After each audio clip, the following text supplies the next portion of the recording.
Hello guys, welcome back to this channel. In today's video, I'm going to give you tips to get lion to create Chimera pet and grow garden game of Roblox trader event update.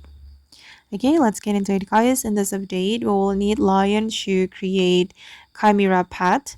We will need lion, emerald snake, and also goat.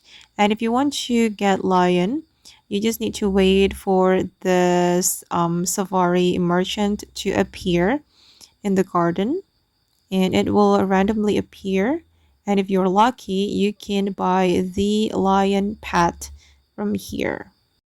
Okay, and let's check it guys whether we can buy the lion or not.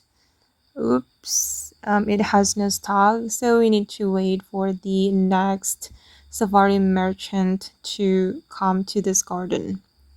Okay guys, and that's one of the way to get the lion in grow garden game of Roblox. I hope this video will be useful for you. Thank you so much for watching, and see you in the next video guys.